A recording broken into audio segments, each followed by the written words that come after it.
Olá pessoal, tudo bem? Dando sequência ao nosso curso de redação, o objetivo a partir de agora é a gente abordar um pouco o conceito de gênero textual, e isso vai ser um preparo para que a gente possa falar nas próximas aulas de alguns exames de vestibulares específicos e vem solicitando aos candidatos uma variedade de gêneros que, portanto, foge do convencional da redação dissertativa argumentativa, né? A saber, vestibular como da Unicamp, da UEL, da UEM, vem solicitando então os candidatos produzirem diferentes gêneros que são, de alguma forma, estudados ao longo de toda a vida escolar do aluno, desde muito pequeno até o ensino médio, e esses gêneros textuais podem ser solicitados, portanto, de maneira aleatória ao candidato. Por exemplo, que ele produza uma notícia, uma crônica, um trecho de manual de instruções ou de reportagem, uma carta de reclamação, um relato, etc. Então, essa variedade de gêneros que o aluno estuda ao longo de toda a sua vida escolar, ela pode ser, portanto, cobrada no exame do vestibular. E para a gente, portanto, adentrar nesses exames que especificamente solicitam esse tipo de produção, a gente precisa conceituar um pouquinho aqui a noção de gênero textual. É isso que a gente vai fazer nessa aula de hoje. Antes da gente falar dos gêneros textuais propriamente ditos, a gente precisa passar um pouquinho sobre uns conceitos mais primários, sobre como funciona o processo de comunicação como um todo. E essa revisão, eu tenho certeza que você vai reconhecer dos conteúdos que você já estudou ao longo do ensino médio, nas aulas de língua portuguesa, de interpretação de texto, etc. Os elementos da comunicação, segundo o linguista russo Roman Jakobson, que em 1969 definiu um esquema bastante simples para a gente compreender, eles são compreendidos em elementos muito básicos que são determinantes para que a comunicação se efetue, ou seja, para que um dado emissor consiga emitir uma mensagem e que ela chegue e seja compreendida pelo receptor, há um conjunto de elementos básicos para que, portanto, esse processo todo funcione. Então, a gente tem aqui esse esquema ao lado, a mensagem ela deve chegar ao receptor, porém, para que ela chegue e o processo de comunicação se efetue, é preciso que ela seja transmitida por um determinado canal. Esse canal pode ser, portanto, videográfico, radiofônico, telefônico, visual, sonoro, etc. A mensagem, ela se refere a um objeto, a um assunto, o que a gente chama, portanto, aí de referente, e ela é elaborada por meio de um determinado código. Se um desses elementos é afetado por algum tipo de ruído, ou ele é, portanto, incompleto, inapropriado, descontextualizado, a comunicação não se efetua, ou seja, a mensagem não chega ou ela não é compreendida pelo receptor. Na prática, a gente pode observar, por exemplo, aqui numa análise bastante simples deste objeto, desse texto, a presença desses elementos. Então, por exemplo, o emissor aqui, Otávio Frias Filho, portanto, o autor dessa mensagem. A gente tem aqui um indício do receptor, as crianças, ou seja, essa publicação ela tem como público-alvo as crianças. Ela está aqui publicada no fascículo Folhinha, um antigo fascículo da Folha de São Paulo voltada para crianças. O canal de comunicação é o meio jornalístico, ou seja, o jornal impresso, aqui, portanto, a Folha de São Paulo. O referente, o assunto dessa mensagem é a gíria política, e o código pelo qual essa mensagem é elaborada é o código verbal e visual, ou seja, um código misto. Tá? Então, eu não vou me aprofundar muito nisso, é um exemplo bastante simples para a gente compreender a maneira como esses elementos estão em jogo dentro do processo comunicativo. Um outro expediente desse assunto é a gente falar das funções da linguagem. Cada um desses elementos em jogo no processo comunicativo, ele poderá ser dominante em dado contexto de comunicação segundo a finalidade do ato comunicativo. E isso é importante para a gente, embora seja um assunto, digamos, um pouco ultrapassado no plano da teoria da comunicação como um todo, da linguagem e da produção textual. mas é importante porque é um precursor do que a gente vai daqui a pouco abordar na perspectiva dos gêneros textuais. Então, se um desses elementos ele acaba tendo uma ênfase maior dada a função ou a intenção comunicativa, a gente tem, portanto, as diferentes funções da linguagem. Então, por exemplo, uma notícia ela tem como foco central o referente, o assunto. Então, a gente pode dizer que um texto de notícia de jornal ele tem como função predominante a função referencial. Ok?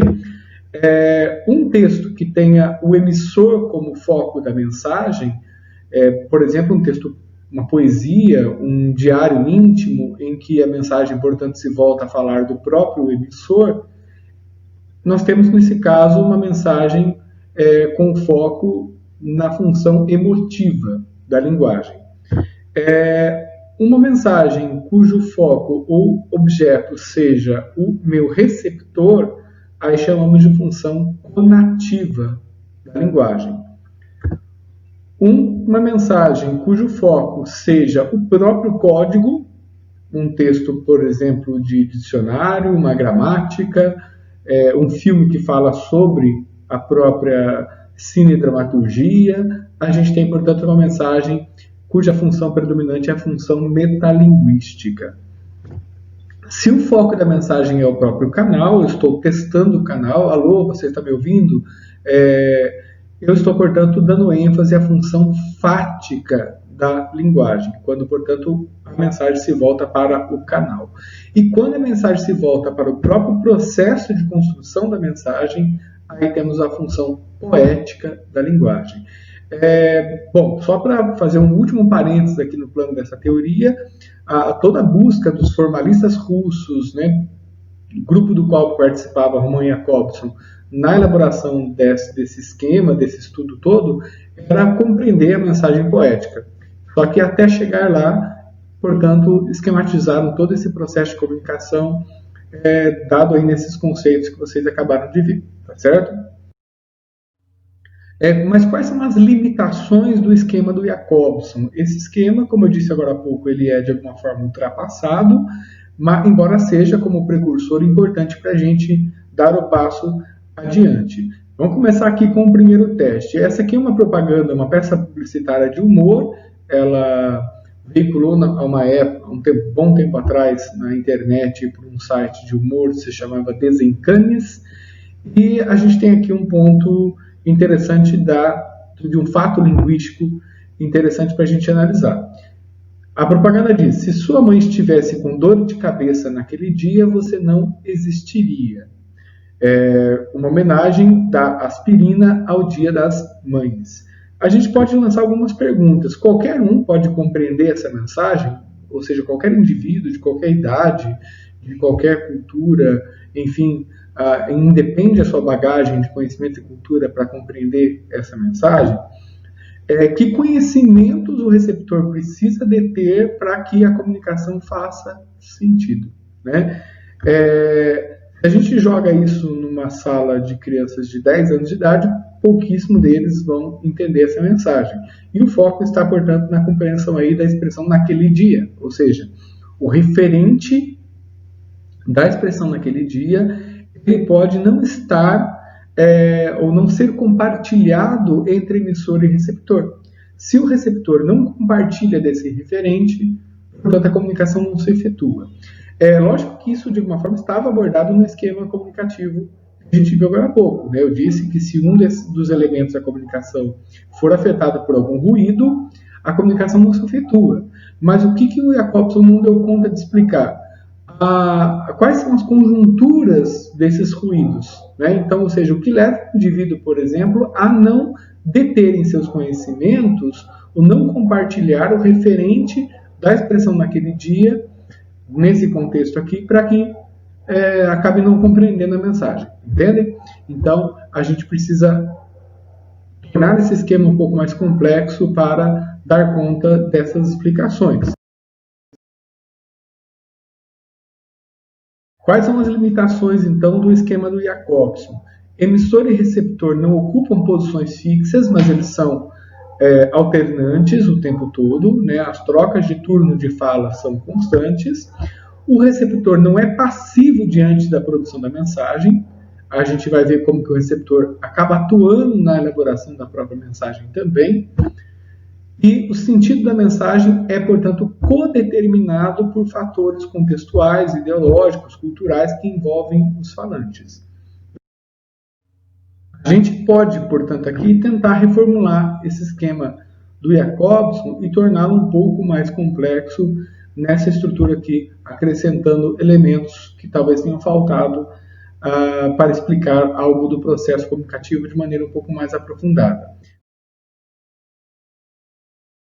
O locutor, ele, portanto, envia a mensagem ao interlocutor. Veja que a gente já substituiu as palavras emissor e receptor por locutor e interlocutor, porque a ideia de locutor e interlocutor dá melhor para a gente a perspectiva daquele papel intercambiável, né? Ou seja, o receptor ele tem uma sugestão mais passiva, né? Já interlocutor é aquele que elabora a locução junto ou é co-elaborador da própria mensagem.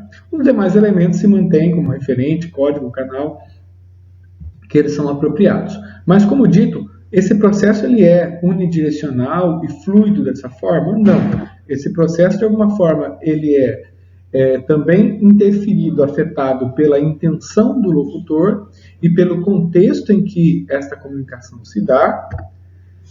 E o interlocutor ele atua no processo de elaboração da mensagem, sobretudo como elemento do próprio contexto. Se você vai elaborar uma mensagem, você considera quem está falando.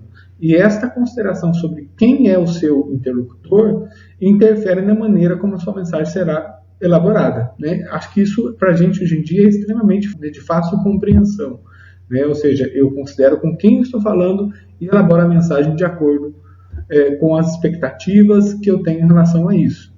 Portanto, o que está em jogo são também as competências, conhecimentos, a ideologia de quem está elaborando a mensagem, em combinação ou em diálogo com as competências, conhecimentos e ideologia da pessoa com quem eu falo. Então, portanto, esse esquema, dessa forma, talvez fique um pouco mais completo do que o primeiro apresentado, tá?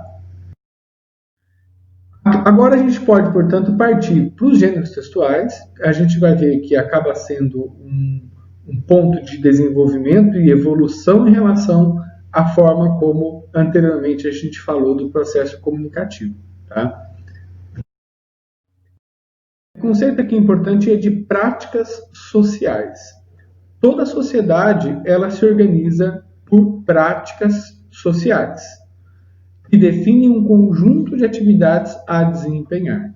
Essa organização é cultural, isto é diferente de lugar para lugar, de época para época.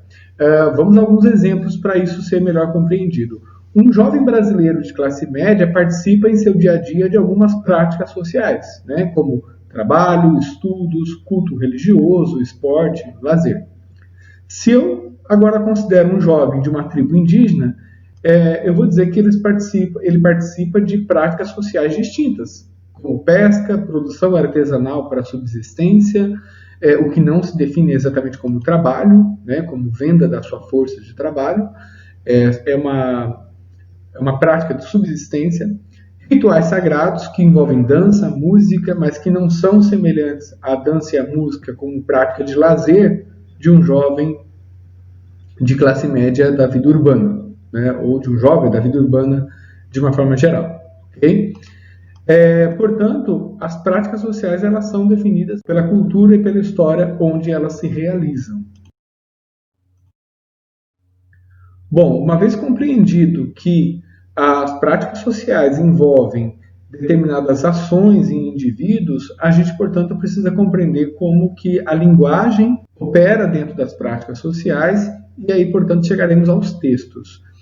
Inúmeras práticas sociais de que participamos realizam-se inevitavelmente por atividades de linguagem, nas aulas, na administração de uma empresa, na publicidade, em um culto religioso, ou na operação que executamos em um terminal bancário eletrônico, por exemplo. Ali existe linguagem, existem, portanto, atos comunicativos que se dão entre indivíduo e textos ou entre suportes textuais diversos e os indivíduos nas ações que eles estão executando.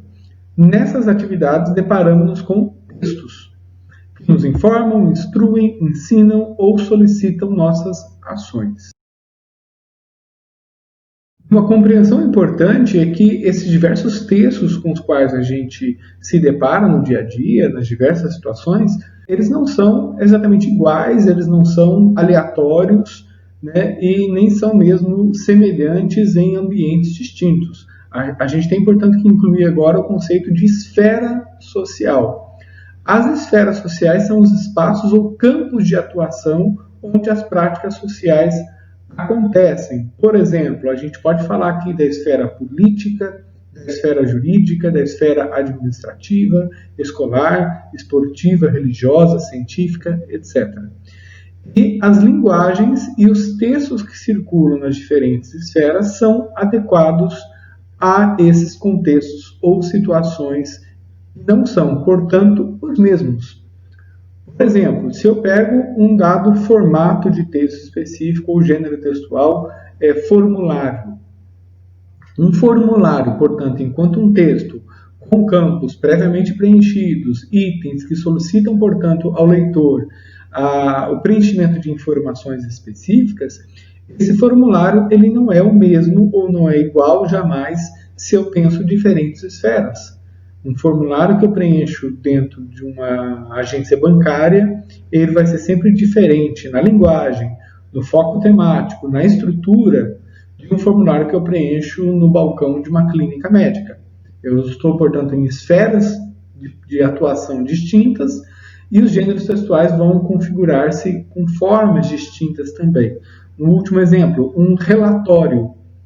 Um relatório é sempre um relatório, enquanto definição de sua função pode ser que seja, mas um relatório de uma experiência científica, ele terá determinados padrões de linguagem e estrutura e de enfoque temático diferentes dos padrões de um relatório, por exemplo, de uma atividade empresarial, um relatório que um dado funcionário faz das atividades do seu dia, por exemplo. Ok? Então, estou falando de esferas sociais distintas e a maneira como os textos se realizam de maneira também distinta nessas esferas sociais.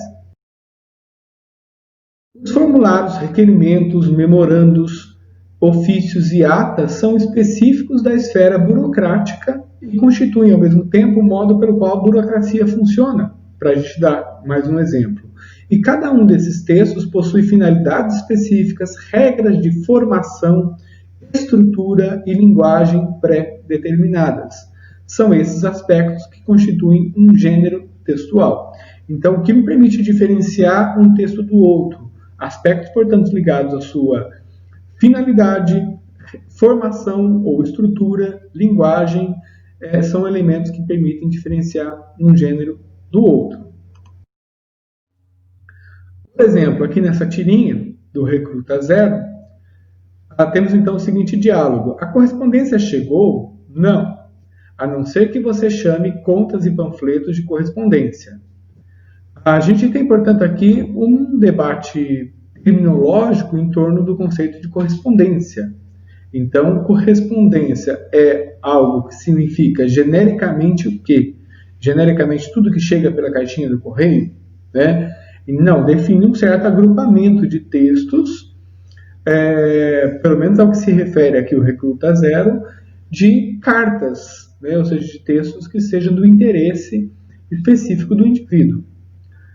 Contas e panfletos não se compreende aqui pelo personagem dentro do grupo de correspondências.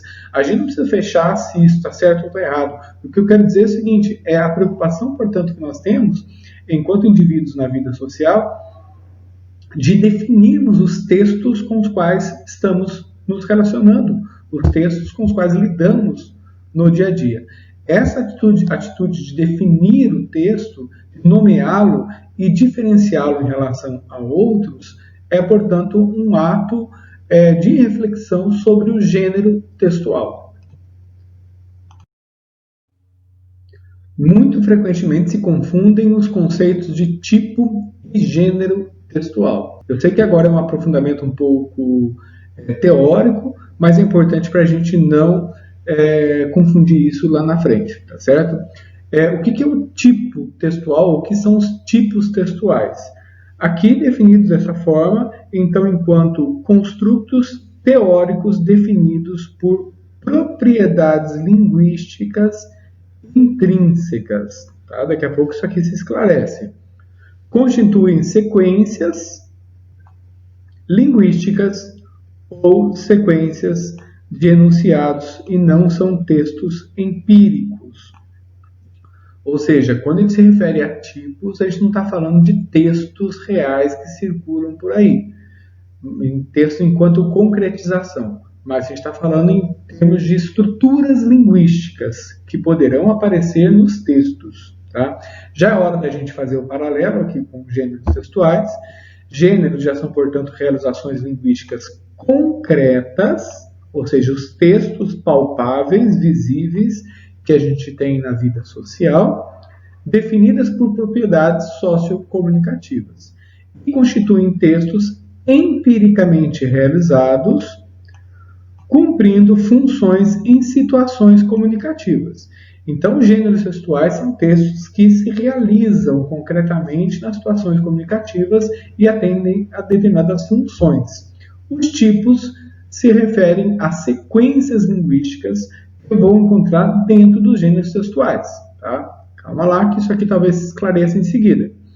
Ainda sobre tipos. Sua nomeação abrange um conjunto limitado de categorias teóricas determinadas por aspectos lexicais, sintáticos, relações lógicas, tempo verbal. Então, eu defino um tipo de uma dada sequência textual de acordo com alguns aspectos, sejam eles lexicais, sintáticos, lógicos ou mesmo do seu tempo verbal. Por exemplo, designações teóricas dos tipos narração, argumentação, descrição, injunção, exposição. Então, você certamente já escutou o professor falar textos narrativos, textos argumentativos, textos expositivos, textos injuntivos. A gente está se referindo, portanto, a textos cuja sequência linguística predominante é determinada, a sequência narrativa, por exemplo. Ou nesses textos aqui que eu estudo nesse capítulo, predomina, portanto, a sequência argumentativa. Essa é a ideia, portanto, de tipo. Já os gêneros textuais, a sua nomeação abrange um conjunto aberto e praticamente ilimitado de designações concretas, determinadas pelo canal, estilo, conteúdo, composição e função. Exemplos de gêneros textuais: telefonema, um sermão, uma carta comercial, carta pessoal, um romance, horóscopo, receita culinária, bula de remédio, lista de compras, cardápio, resenha, edital de concurso, carta, bate-papo virtual, aula virtual, outdoor, inquérito policial, notícia, reportagem, artigo de opinião. São, portanto, gêneros textuais numa composição ilimitada. Eles surgem na sociedade conforme as necessidades das práticas sociais. Já os tipos são sequências estruturais linguísticas de alguma forma pré-determinadas e que poderão ser encontrados em diferentes gêneros. Então, por exemplo, a sequência argumentativa. Você vai encontrar a sequência argumentativa predominantemente em gêneros textuais cuja função principal é trabalhar com argumento. Mas você pode encontrar uma sequência argumentativa dentro de um romance, dentro de um poema, dentro de um anúncio publicitário, dentro de uma carta pessoal. A sequência argumentativa, enquanto estrutura linguística, é um tipo. E, enquanto gênero textual, você vai nomear especificamente o gênero conforme a situação comunicativa específica, sua estrutura, linguagem, função, etc. Sistematizando. A gente tem, portanto, as práticas sociais que se realizam na vida social. Elas são definidas por injunções culturais e praticadas por determinados indivíduos, sujeitos ou participantes. Esses participantes ou sujeitos desempenham papéis e atividades distintos, que podem ser atividades performativas, que não dependem da linguagem, mas o que nos interessa, executam sobretudo atividades de linguagem. E é no interior das atividades de linguagem que surgem os gêneros textuais. Vamos então ao último exemplo para compreender. Considere uma prática social, vamos dizer assim, mais antiga, mais primária. A prática de armazenar dinheiro, né? Então, você pode supor aí um dado momento da história em que as pessoas começaram a se dar conta de que guardar dinheiro em casa não era uma boa ideia. Surge, portanto, uma nova atividade econômica, comercial, uma prática social de guardar dinheiro em um lugar específico. Quer dizer, alguém tem um dia uma ideia de inventar, portanto, a agência bancária. Dada essa prática social em que eu, portanto, deixo as minhas reservas financeiras aos cuidados de uma empresa X, a gente, portanto, começa a ter outras atividades vinculadas a isso, por exemplo, a atividade de sacar esse dinheiro. Sempre que eu preciso, portanto, empregar o meu dinheiro numa compra, no pagamento de um serviço, eu preciso ir até a agência bancária e sacar esse dinheiro. Mas essa atividade começa a se tornar um pouco complicada, quer dizer, nem sempre eu consigo ir até a agência, sacar o dinheiro que o fornecedor está guardando, etc, etc. Então, aí surge uma ideia nova. Eu posso, portanto, escrever aqui num papel o valor determinado, a quem esse valor se destina, assino, portanto, e este papel, esse instrumento, dá à pessoa a quem eu entrego o direito de ir até o banco e sacar o dinheiro no meu lugar. Isso, portanto, significou a criação de um gênero textual novo. Que gênero foi esse? O cheque, né? Então, o gênero textual ele surge no interior de uma prática, atendendo a um propósito, a uma intenção comunicativa.